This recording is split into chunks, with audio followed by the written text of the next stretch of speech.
আমরা এই চক্রায়িত পৃথিবীর ওপর থেকে আকাশ, চন্দ্র, সূর্য, মেঘ ইত্যাদি দেখতে পাই। আবার পৃথিবীর ওপরের মধ্য থেকে নদী, সমুদ্র, গাছপালা, মাঠ ইত্যাদি দেখতে পাই। কিন্তু এই পৃথিবীর ভেতরটা কীরকম? আমি কানাই পান্ডে তোমাদের ভূগোল অষ্টম শ্রেণী ক্লাসে সবাইকে স্বাগত জানাই। আজকে যে বিষয়টা আমরা পড়ব সেটা হচ্ছে পৃথিবীর অন্দরমহল। এটি তোমাদের হচ্ছে দ্বিতীয় ক্লাস। পৃথিবীর অন্দরমহলের এককটির মধ্যে যে উপ এককগুলি রয়েছে পৃথিবীর রহস্য, পৃথিবীর ঘনত্ব, ভূমিকম্প তরঙ্গ এবং পৃথিবীর স্তরসমূহ।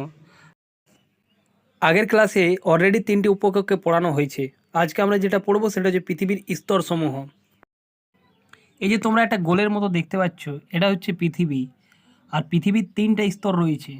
সেই স্তরগুলো দেখতে পাচ্ছ, একটা হলুদ কালার রয়েছে, সেটা হচ্ছে পৃথিবীর কেন্দ্রমণ্ডল। আর লাল কালারে যেটা রয়েছে সেটা হচ্ছে গুরুমণ্ডল, এবং যেটা খয়েরি রঙের রয়েছে সেটা হচ্ছে ভূত্বক।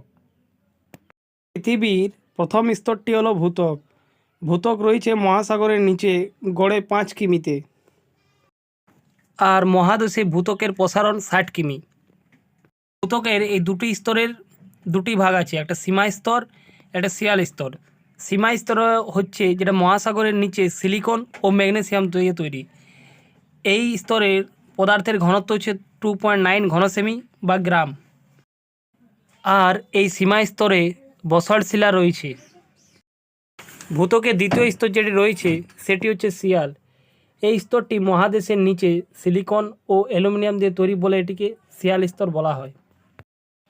এই স্তরটি মূলত গ্রানাইট জাতীয় শিলা দিয়ে তৈরি। আর ভূত্বক স্তর সবচেয়ে বেশি খনিজ পদার্থে সমৃদ্ধ, এবং এই স্তরে পৃথিবীর অক্সিজেনের 47% অক্সিজেন এই স্তরেই পাওয়া যায়।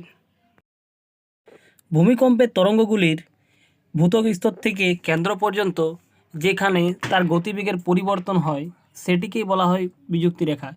এটাকে ভূতত্ত্ব বিজ্ঞানীরা বলেছেন বিযুক্তি রেখা। আর শিয়াল ও সীমা স্তরে রয়েছে কনরাড বিযুক্তি রেখা। পৃথিবীর স্তরের তৃতীয় স্তরটি হলো গুরুমণ্ডল। এই গুরুমণ্ডলের গভীরতা প্রায় ভূত্বক থেকে 2900 কিলোমিটার। এই স্তরের তাপমাত্রা প্রায় 2000 ডিগ্রি সেলসিয়াস থেকে 3000 ডিগ্রি সেলসিয়াস হয়। তাহলে তোমরা বুঝতে পারছো যে পৃথিবীর ভেতরটা কতটা গরম। এই স্তরে পদার্থের ঘনত্ব 3.4 থেকে 5.6 গ্রাম ঘনসেমি হয়। এই স্তরটিকেও দুটি ভাগে বিভক্ত করা হয়েছে, যথা ক্রোফেসীমা ও নিফেসীমা। ক্রোফেসীমার প্রসারণ 30 থেকে 700 কিলোমিটার।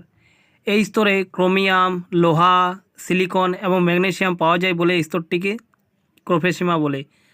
আবার 700 থেকে 2900 কিলোমিটারের প্রসারণে রয়েছে নিফেসীমা। এটি গুরুমণ্ডলের মধ্যেই কিন্তু রয়েছে। এই নিফেসীমাতে নিকেল, লোহা, সিলিকন এবং ম্যাগনেসিয়ামের প্রাচুর্য থাকায় এটিকে নিফেসীমা বলা হয়। ভূতত্ত্ববিদরা এই গুরুমণ্ডলেরও কিছু কিছু সীমারেখা রেখেছেন, যেটিকে বলা হচ্ছে মোহভাষিক বিযুক্তি রেখা ও রেপিত্তি বিযুক্তি রেখা।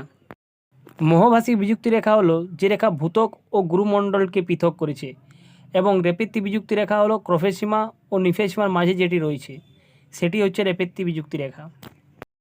ভূত্বক ও গুরুমণ্ডলের উপরি অংশে 100 কিমি মতন বিস্তৃত শিলামণ্ডল রয়েছে। এই শিলামণ্ডলের নিচে ও গুরুমণ্ডলের অপরিভাগে অ্যাস্থেনোস্ফিয়ারটি অবস্থিত। এই স্তরটি নরম ও দুর্বল প্রকৃতির হয়। এই স্তর সমুদ্র স্তরের মাঝে আছে বলে এখানে প্রায়ই পরিচলন স্রোতের সৃষ্টি হয়। এই পরিচলন স্রোত ভূগর্ভের তাপকে উপরের দিকে বয়ে নিয়ে আসে। পৃথিবীর সর্বশেষ স্তরটি হলো কেন্দ্রমণ্ডল। এই কেন্দ্রমণ্ডল ভূত্বক ও গুরুমণ্ডলের পরবর্তী স্তর। এই স্তরটির প্রসার হলো প্রায় 3500 কিলোমিটার। এই স্তরটি নিকেল ও লোহা দিয়ে তৈরি বলে এটিকে নিফে বলা হয়। এই স্তরের গড় তাপমাত্রা থাকে প্রায় 5000 ডিগ্রি সেলসিয়াস। এখানে পদার্থের ঘনত্ব 9.1 থেকে 13.1 গ্রাম ঘনসেমি হয়। ভূবিজ্ঞানীরা এই স্তরটিকে আবার দুটি স্তরে ভাগ করেছে, অন্তঃকেন্দ্রমণ্ডল ও বহিঃকেন্দ্রমণ্ডল। অন্তঃকেন্দ্রমণ্ডলটি 5100 কিমি থেকে 6300 কিমি পর্যন্ত বিস্তৃত, এবং বহিঃকেন্দ্রমণ্ডলটি 2900 কিলোমিটার থেকে 5100 কিমি পর্যন্ত বিস্তৃত।